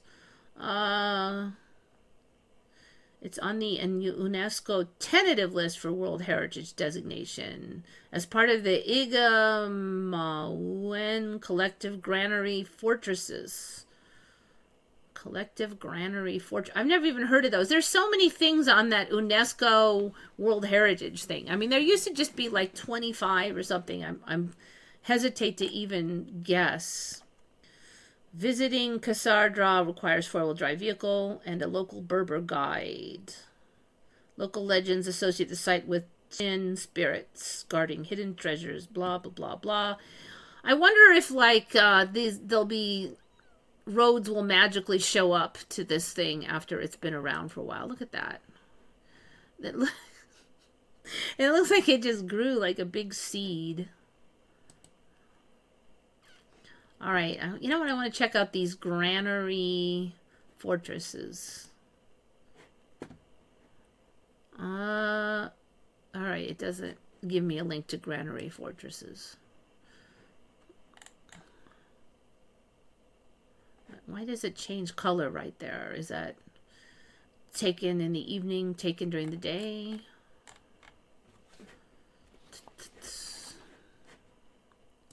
Yeah, so Jackie found this one. Good find. What is this thing? Yes, you did find that one.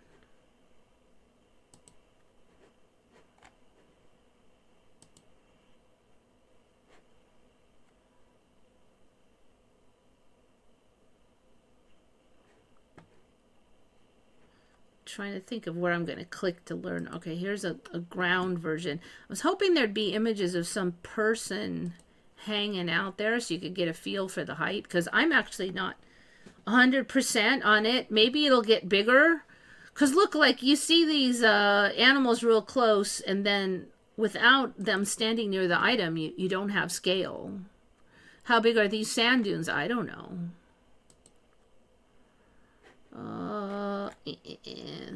Because you know what I find is they show up and then later they just get bigger and bigger. I've seen that. Let's see.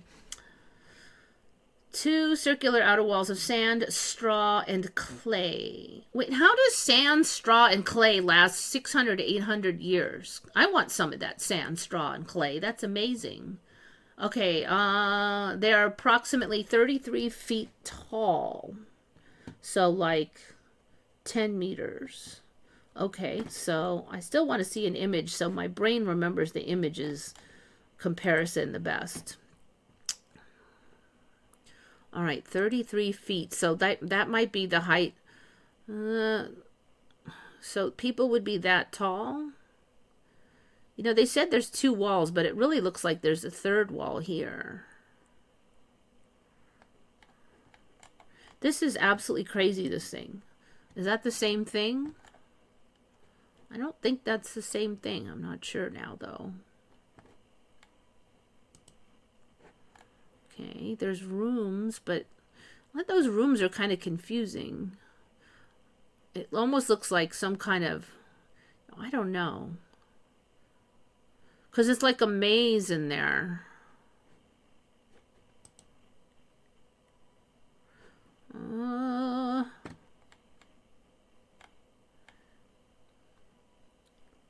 Okay, that's a different thing.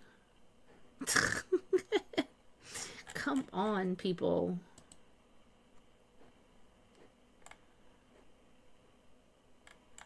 There's not really like a much explanation for this thing. I think this is another one that might be fresh out of the oven. No images of anybody standing next to it. There's always images of somebody standing next to it. You're going to go all the way there and take photos, and you're not going to like plaster yourself up against the wall for scale. That is like super suspicious. It looks like it's 3 inches tall in that one. Seriously, there's nothing. Khazar draw. Okay, let me see if Google has anything. Because it's been there for 600 years. Nobody's taken a decent photo of it yet.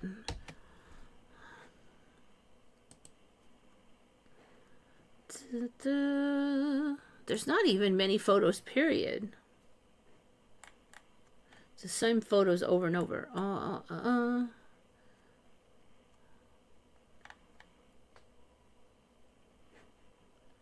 Alright, that's Khazar Tizergate and Draw Valley Museum. Side view. Yeah, see, there's another one. Like, get your butt up there and then take the photo. Absolutely nothing. So, this is to me like super suspicious that there's going to be like a size change. So, 33 feet. Actually, that's that number that everybody says is impotent. The Lost Fortress. Secrets of Khazar Draw. So many of these things are just popping up. They're just like magically showing. What is this? All right, that's the same thing. I guess that's a door. Okay, so it looks like there was another wall, and then there was 2 inner walls. Huh. You know, that's weird because it really doesn't look like it's like it looks like somebody just kicked in a spot to make a door. It doesn't really look like that was supposed to be a door. But, I mean, if this thing was all round with no door, that's even weirder. Because how would you get in there? And was there some kind of... It doesn't look like there's any spiral entryway. How would you get in there?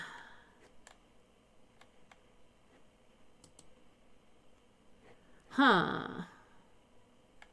Unless maybe there was an underground entrance? Okay, so here we go. Some people walking, still don't know scale. Yeah, it looks like there's absolutely nothing.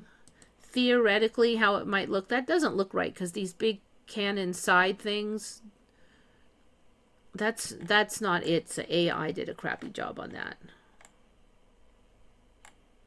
Yeah, zero photos of anybody near it. Zero. Oh, oh, oh. Okay, okay. Here we go. Right when I was sure that I was right, it made me look bad. All right, first of all, no sound. Finally found it. Let's see.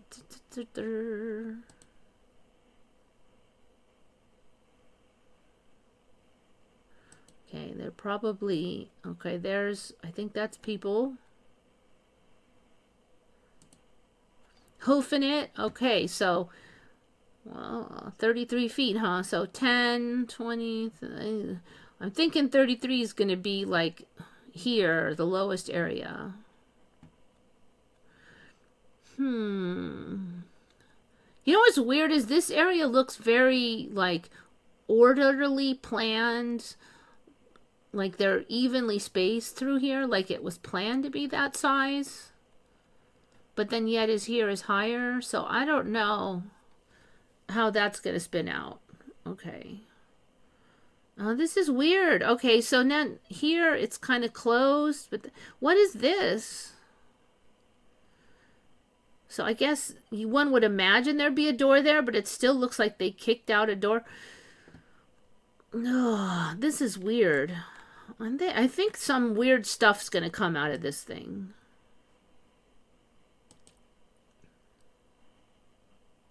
See, like these look very evenly spaced here. Yet they look random, yet they look evenly spaced. All right, that's not helpful. Anyway, interesting, Khazar draw. I probably should have made that the thumbnail, but oh well. Just turned 48 last night. April, never thought I'd live this long. Well, you know, years are so short now, so you're really only like 35 probably.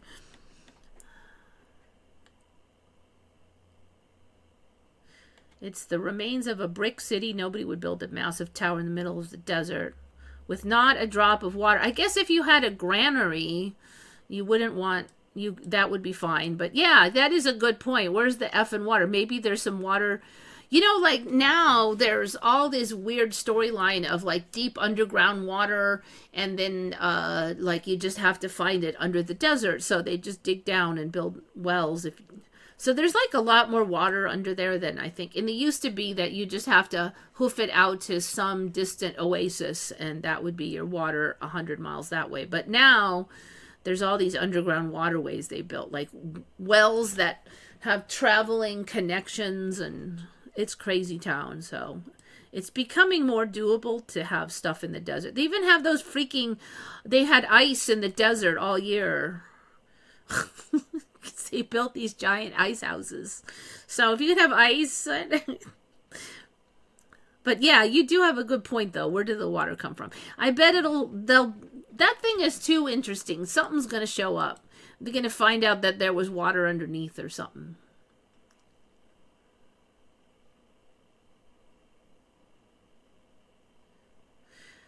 So, you know, one of the things about manifestation that's weird is like, once you realize you don't need money to be happy and you can be satisfied without money, like money would be fun, but I'm still happy, that's when you get the money. It's when you're not so clingy to it, when you learn to chill without it. Like when you're clutching onto it a lot, like it just won't come. It has to be that Zen thing. Like every time I manifest something, it's usually like, that'd be cool. And I kind of imagine how it would be. Oh, that'd be fun. Oh, okay. And then I just let it go. Like I'm not going, I really want it. I need it. Blah. No, I just think of it, enjoy it, then drop it.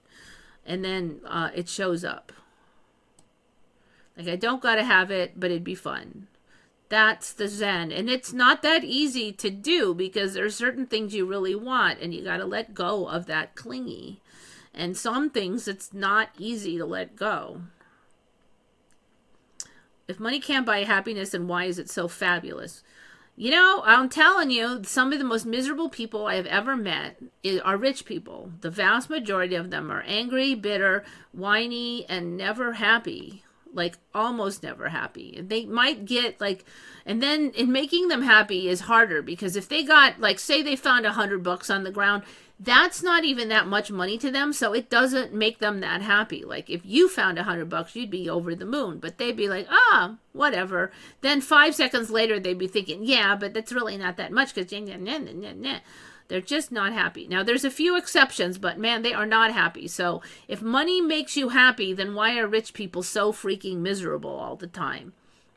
Answer me that.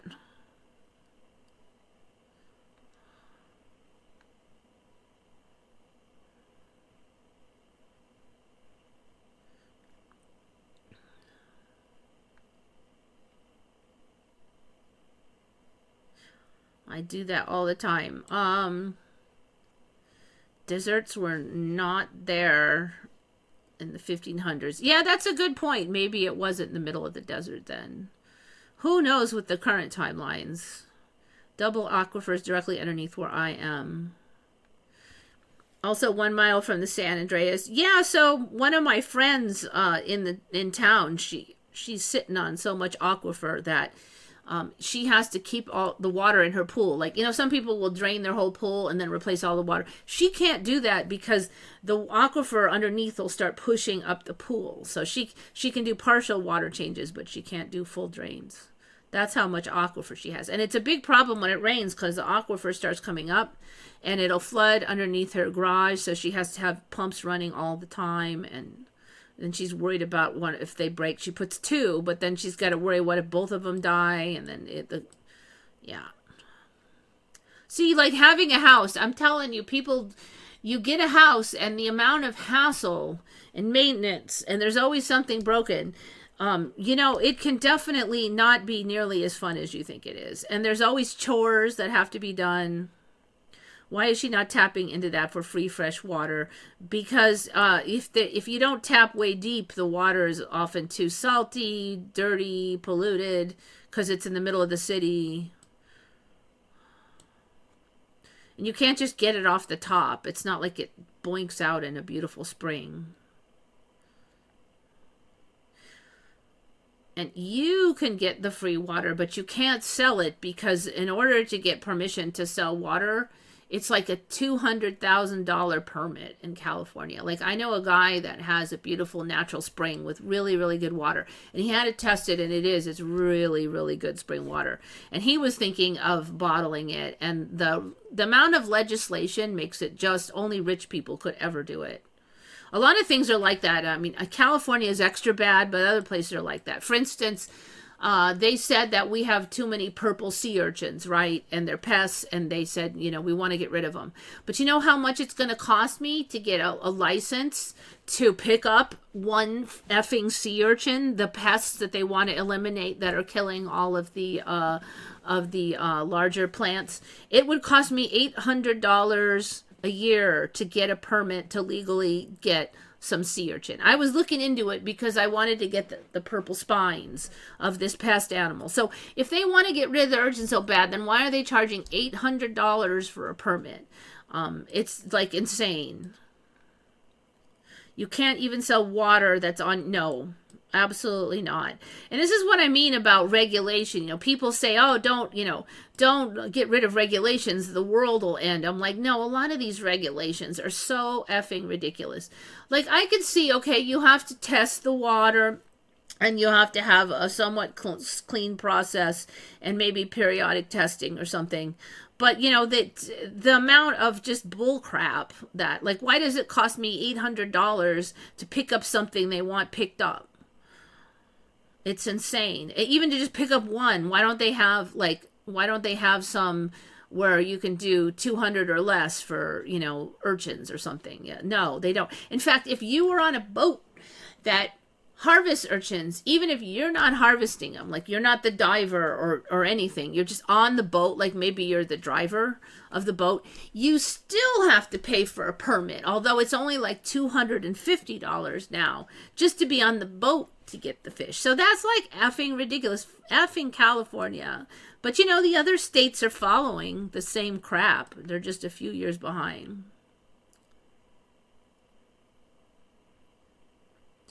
I watch videos of guys scuba dive in Florida to kill the invasive lionfish. Yeah, but did they need a permit? Let's see. There's your question. Do you need a permit to hunt lionfish? Do you need a permit to catch lionfish in Florida? Now I'm curious. Not required if you've used a pole spear, Hawaiian sling, a handheld net, or any spearing device. Specifically and marketed exclusively for lionfish. You must have a recreational fishing license if you use other methods such as hook and line or standard spear fishing gun, not marked exclusively for lionfish. And then no going in the sanctuaries.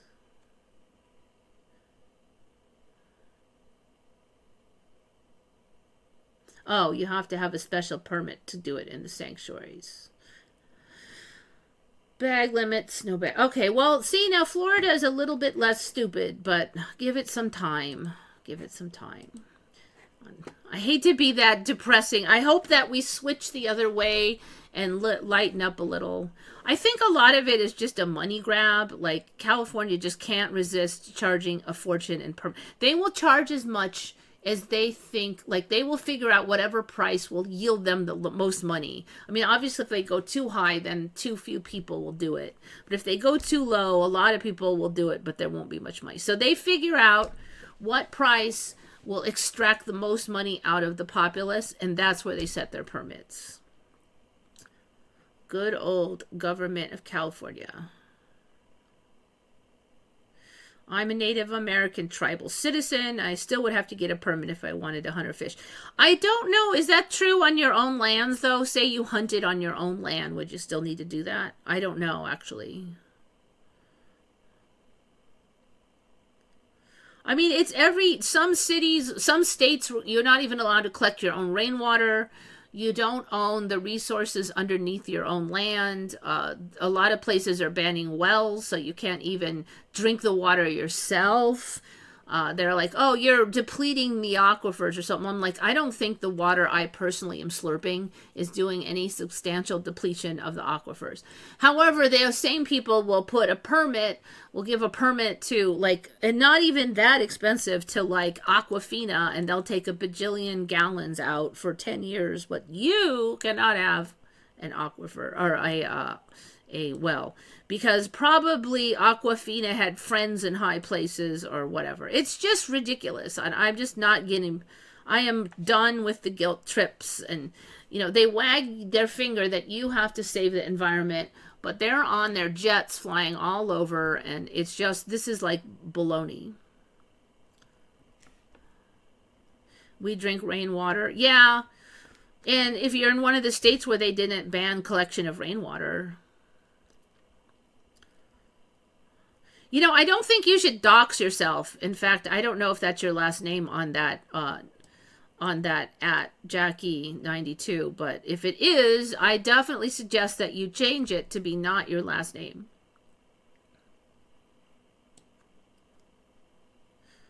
All right, I'll look it up. Let's see.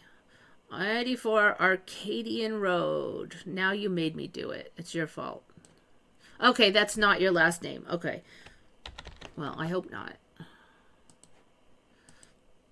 I love looking at houses in other countries, actually. It's the poor man's travel. You can just zoom in on Google Earth. Wonder if it really exists even to start with. Oh, that's a nice home. Is that really it? Wait. No, that's not Arcadian. None of those are it. Wait, let me try Google. I noticed lately even fewer returns on basic searches. Pretty soon you're just going to get like one answer, and if you don't like it, shut up. 84 Acadian Road, Kurrajong. This might be it. New South Wales. Wait. Yeah. Is this it? Oh, interesting. Okay, we do have some houses of that style here. I think they call that like it's an old style. I mean, it looks like it's a pretty big house. This style is like 100 years ago or older style, though, is all the houses we have that are like that. It's sort of the plantation style. I actually really like houses that have these porches, these covered porches. They almost never build that now because if they're going to put the time into building a big overhang, then they just wall it up and make it another room, and then they can charge more. And actually, it tends to over time become a room because somebody like, oh, we'll just put some shade things down, and then oh, the mosquitoes are getting in, we'll cover it more, and then pretty soon it's a room. The kids are here, make that a room, whatever. It just becomes a room over time.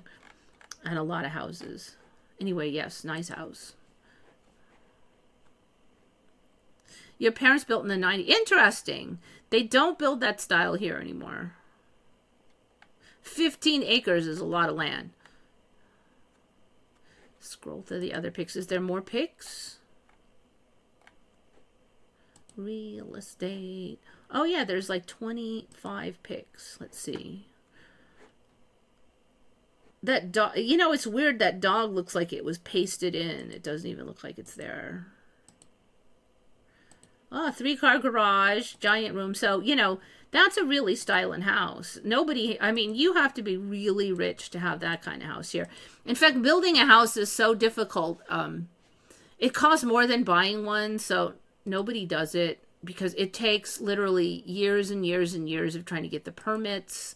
Unless somebody has really bribed the heck out of certain people in the government, like the city. And most of the cities are like that. Some of the little podunk tiny ones aren't so bad, but I mean, we looked into doing stuff and it's years. I've talked to people who spent 15 years trying to get permission to build something in their backyard and they couldn't get it. And then it ends up, it'll be like $900,000 to build an ordinary size home. It's crazy. Like even just getting permission to put that in, it would be like 5 years or 6 or 7, and they probably would deny it. It's insane. This is California. Welcome to California, where they don't let you build anything, and then they complain that there's a housing shortage. And then they blame it. So that's the other thing. They blame it on the builders. Those stingy builders don't want to build. Well, why do you think they don't want to build? Because it's impossible. The whole neighborhood is a slum now. Yeah, it'll come back eventually, probably. Well, you know, I don't know now. With population potentially declining, it's hard to say what'll happen. That was the shed. I know, but it was a huge shed, and here you cannot have even a permanent shed. It's extremely difficult to get permission to have a permanent shed. Extremely difficult. I mean, like, they go around and they make people knock down their sheds. Oh, you don't have a permit for your shed. You know, and that's one of the jokes for, like, libertarians. It's like, libertarians don't want to own a tank. We just want to build a shed in our backyard. You know, that is the average libertarian. All right, what is this video? So, okay, that was what we were already looking at. Okay, Mario. So, for me originally, Super Mario was a plumber, and he had this big plumber's wrench. And if you know how those are, they kind of go around like that, and then they're like really heavy-duty wrench for clamping onto pipes. Okay, it was a plumber's. So he used to carry a plumber's wrench, and he was a plumber. And then we got into a timeline where he did not have the wrench, and he was not a plumber anymore. And so that was a huge Mandela. Oh my God, he's not a plumber. And then it was like, that's you know, some people think he's a plumber, but he's really not a plumber. You know, he's just a worker. Well, I guess he's a plumber again, but he didn't get his wrench back. So now when I looked up, is he a plumber? I was looking it up because I was going to tell somebody about the not a plumber Mandela. And I'm like, I better make sure it's still true. Well, it's not still true. He's now was a plumber. Let's see. What's the story? Blah, blah, blah.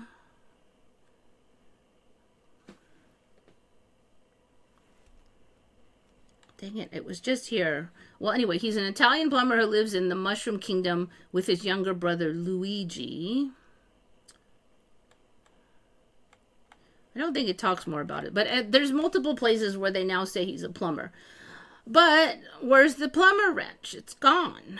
I looked at a whole bunch of images of him. I do not see anywhere where he has his plumber's wrench. So that did not come back. He used to have this wrench. You know, and Super Mario Brothers is like one of the few video games I played back in the day.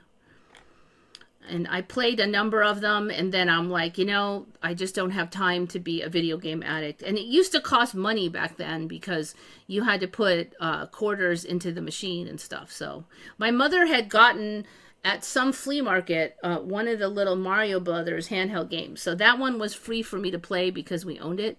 And I played that and played it, and then like I sort of conquered it, and then I'm like, you know what? I've done all this work. I have conquered this machine. And for what? And for what? So that's one of the reasons I'm not a video game addict. I kind of get why people are addicted, but I just, the amount of time that goes in compared to like what you get out of it, I'm not in on it. Okay, so there you go. No, he got his plumberiness back. I don't know. Do you guys remember the timeline where he wasn't a plumber? Because I had it on my show, and I kind of wonder what would happen if I found that video again.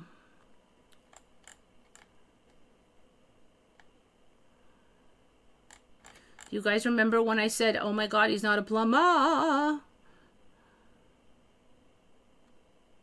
Man, it's so hot, and I'm turning on the little fan. It's hot. Yeah, okay, well, he's a plumber now.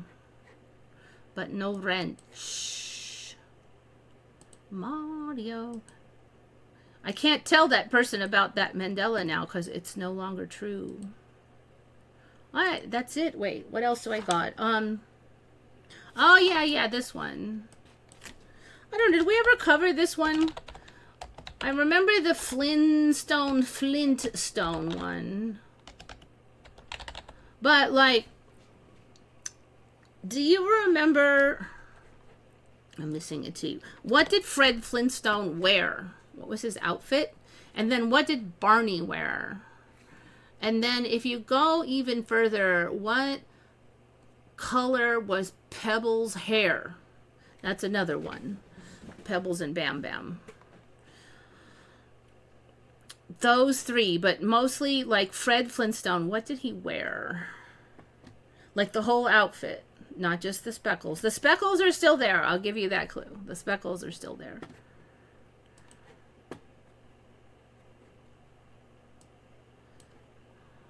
Plumber without a wrench. Yes, I know. Fred Flintstone. Blink. Okay, because that's him now. And I saw this one and it really flipped me out because I'm like, what is that? Well, so I don't remember this blue thing at all. That I think it was just kind of scruffy, sort of like this, but a little bit more logical freef at the top. I remember it being just kind of jaggedy. See, it's jaggedy there, and there were small jaggeties on the top. But now he has a blue collar tie, which makes no sense at all. I'm like, why would you? Not only a tie, but this whole giant effing collar. In some spots, it's even got a lapel. Like, what? No lapel. Oh, there is a lapel there. It's tiny. So that's... all of them have it, even going way back. Interesting is it got darker, I guess, in the newer ones, even though... I have never seen that stupid blue. It looks even dumber there. That's ridiculous. He does not have a blue... whatever that is, tie. I mean, like, what is it even is? Because it's not a tie because it has lapel thingies, like a shirt. Like, he has an undershirt, but then why is there a tie? I'm like, I don't even know what that is. It makes no sense at all. Okay, so I do feel like the speckles are about right. Orange with the black speckles. Now, Barney, What I remember for Barney is that he had a similar outfit with a lighter color and more speckles. Like he had smaller, more numerous speckles. But now he just has this, which I've never seen. I've never seen this cross thingy going on here in the front either. That's weird. To me, I don't know who that is. I don't know what's happening here. Sometimes it's brown. I think over here it's like orange, but it's still not it. I specifically remember that because, you know, they were wearing animal hides, and so they would wear the hides of like spotted cats, and so they each had like spotted animal hides. See, that's so wrong with the tie. So why would you have a blue collar thing? It's just, maybe that's the joke, it's blue collar, right? But still, that just, he didn't have that. He just wasn't. I'm sorry. It wasn't my favorite show, but you know, in the 70s, there wasn't much going on on the show. Let's see. Fred had an orange shirt with black spots.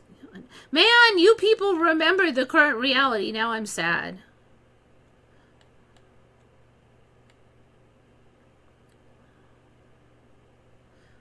Snoopy has a black spot. You know, Jackie, Snoopy always had that black spot on his back for me, at least for years and years. Now, maybe 15 years ago he didn't, but for me, that spot does not stick out. So that's Snoopy on his back has a spot. I do remember the spot on there, though, for a really long time anyways. Okay, so, yeah, he's got that blue thing, and then I remember Pebbles having blonde hair. Now she has sometimes orange hair, which isn't too bad, but sometimes she has screaming red hair, which looks ridiculous. This is not as bad, but I just remember blonde hair. But then in some of them, she has like super red hair, like here. That's ridiculous. I also did not remember her having a green shirt. I thought she had a pink shirt. Always pink because she's a girl. I mean, even the old ones, she has that green shirt. So I'm like, I don't know if this is gender neutrality backwards in time or something, but I do think he had that, like something like that was about right. I don't remember the dark brown sling, but I think he did have like a spotted orange pants, and then I thought that the orange sling also, but I thought she had pink. I think it was pink. It might have been white bottoms, but I remember it being pink.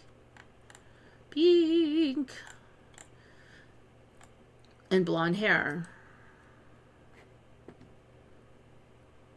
So this one's interesting because she doesn't have red hair in some of this old stuff, but yet I have not found any video images, like no cartoon images where she has like brown blonde hair, but some of these old ones, which is kind of weird. Or maybe there's some ancient black and white version where they didn't know what color she had, so they just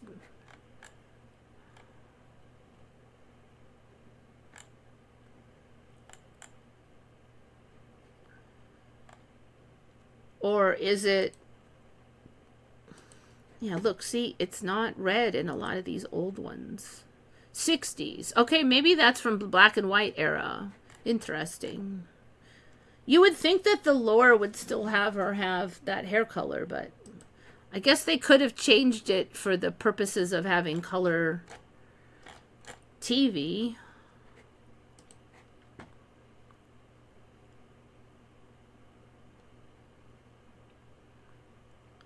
I mean, I didn't really love the show, but it was on all the time, so you just see it. I don't know. Okay, so there's that one. I think I have everything. Triangular spider, blah. Yeah, that's it. Okay, what do we got? Oh, it's 2:07 already. Okay, so 2 hours have passed. It is time for me to go to sleep. I still can't get over Chucky. Yeah, let's just take a little look. Chucky. Chucky. I don't think anybody can be called Chucky now because the actual Chucky has ruined it. See how long his hair is getting? Because for me, he did not have... Yeah, see, his hair is longer every time. Ah, I think he gets more and more, like, cuts on his face every time, too. Let's see. He's getting long hair, though. That trips me out. See, look at these. That's so wrong. Yep. Look at that. It's longer than last time. I don't remember there being a fish-shaped gouge in his head either. That's interesting. I do not remember that his hair got thusly impacted on the scratches.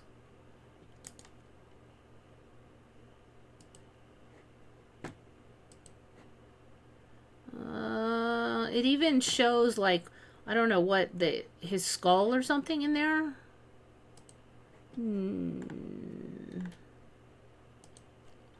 Oh, see, it's still there. Yeah, so the scratches, looks like there's metal in them or something. That is new for me. I have not seen that. Yeah, look, see, it goes up into that. Okay. There's like a fish on his head. It's a fish-shaped gouge with metal in it. I forgot to even look at the hair length, but it's... I think his hair is longer than mine now. How long is this going to keep on? That's... Yeah, exactly. It's too long. Pretty soon there'll be a ponytail. He's got girl hair now, basically. Look at that. That is so wrong. He had boy hair before.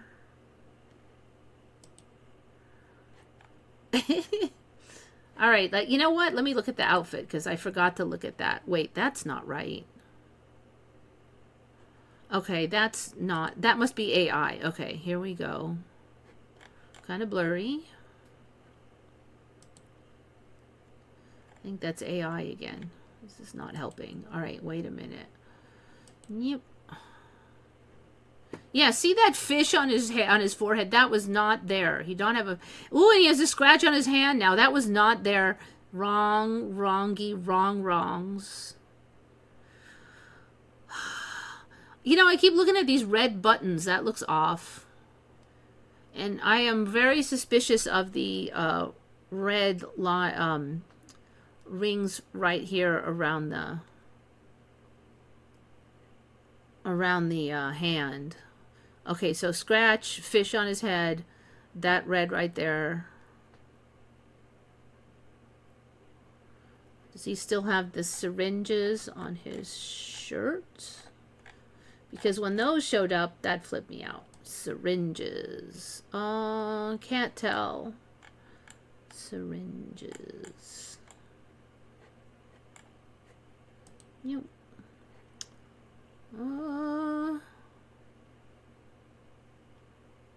Hammers.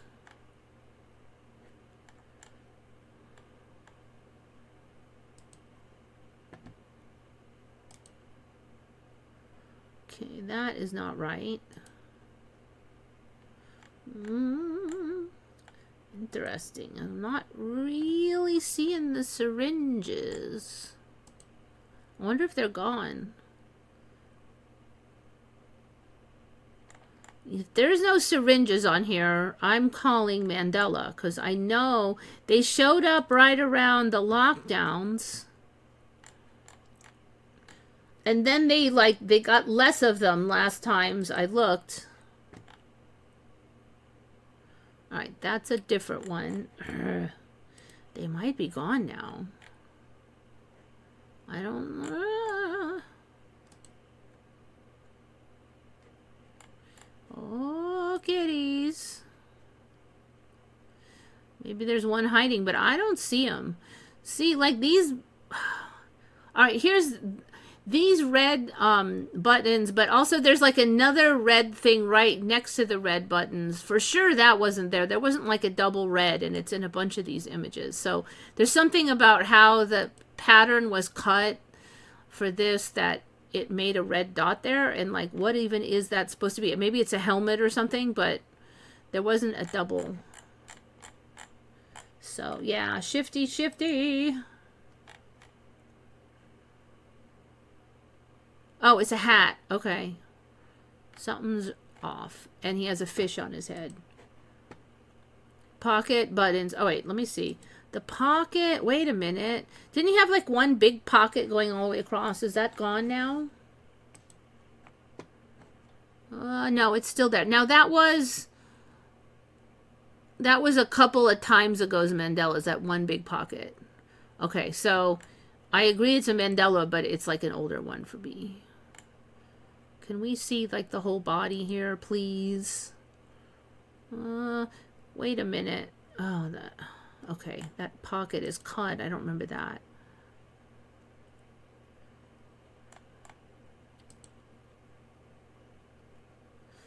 Okay.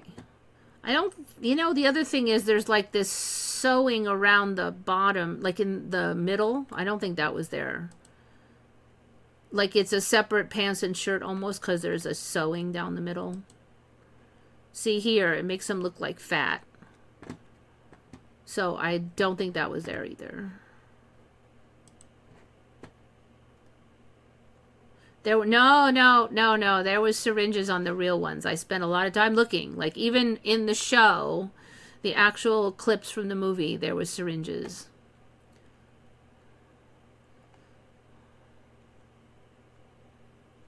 Yeah, originally it was plain overalls. Agreed.